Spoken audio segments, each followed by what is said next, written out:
বন্ধুসকল, অসমৰ ইতিহাসৰ পঞ্চমটি খণ্ডৰ প্ৰথমটো প্ৰশ্ন হৈছে আহোমৰ শেষৰজন ৰজা কোন আছিল? পুৰন্দৰ সিংহ, শুক্লধ্বজ সিংহ, ৰুদ্ৰ সিংহ, চুকাফা।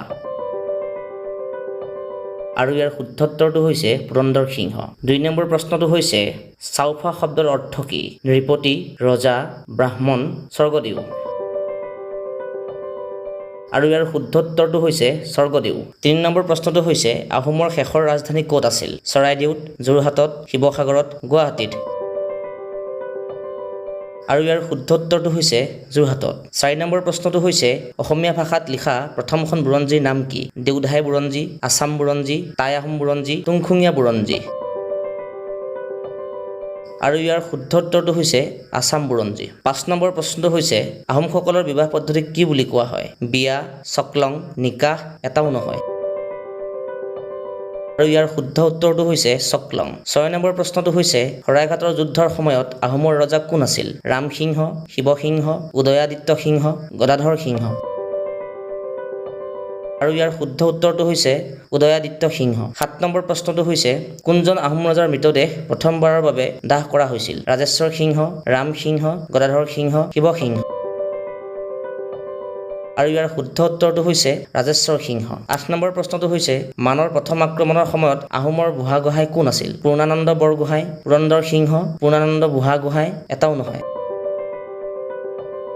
আৰু ইয়াৰ শুদ্ধ উত্তৰটো হৈছে পূৰ্ণানন্দ বুঢ়াগোহাঁই। ৯ নম্বৰ প্ৰশ্নটো হৈছে হস্তবিদ্যাৰ্ণৱ পুথিখনৰ ৰচক কোন? সুকুমাৰ বৰকাইথু, সুকুমাৰ বৰগোহাঁই, সুকুমাৰ সেন, সুকুমাৰ মেহতাব।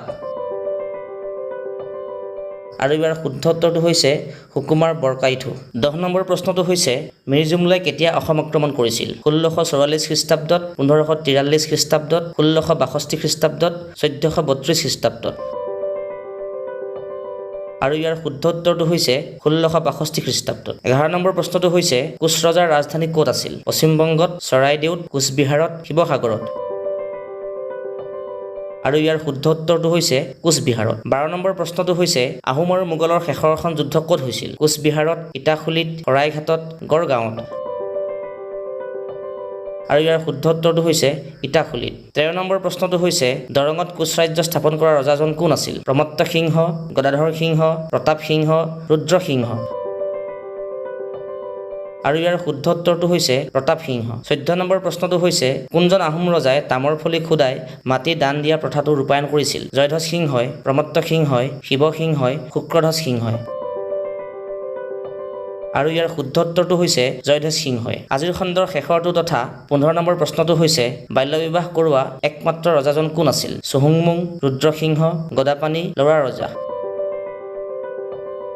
আৰু ইয়াৰ শুদ্ধ উত্তৰটো হৈছে লৰা ৰজা। আৰু বন্ধুসকল, আজিৰ খণ্ডৰ প্ৰশ্নটো হৈছে অ মোৰ আপোনাৰ দেশ গীতটি অসম চৰকাৰে ৰাজ্যিক গীত ৰূপে কেতিয়া ঘোষণা কৰিছিল? যদি আপোনালোকে উত্তৰটো জানে তেন্তে কমেণ্ট কৰি নিশ্চয় জনাব, আৰু যদি নাজানে তেন্তে অহাটো খণ্ডলৈ অপেক্ষা কৰক। বন্ধুসকল, যোৱাটো খণ্ডৰ প্ৰশ্নটোৰ উত্তৰ হৈছে ৰিজাৰ্ভ বেংকে বন্ধ কৰিবলৈ সিদ্ধান্ত গ্ৰহণ কৰা নোটখন হৈছে ২০০০ টকীয়া নোটখন, আৰু যিটোৰ প্ৰক্ৰিয়া ইতিমধ্যে আৰম্ভ হৈছে। তেন্তে এতিয়া সময় হৈছে বিদায় লোৱাৰ। এতিয়াও যদি আপোনালোকে আমাৰ চেনেলটো ছাবস্ক্ৰাইব কৰা নাই তেন্তে ছাবস্ক্ৰাইব কৰি ল'ব, যাতে অনাগত প্ৰতিটো ভিডিঅ' আপোনালোকে পোনপ্ৰথমেই পাব পাৰে। ভিডিঅ'টো চাই থকাৰ বাবে ধন্যবাদ।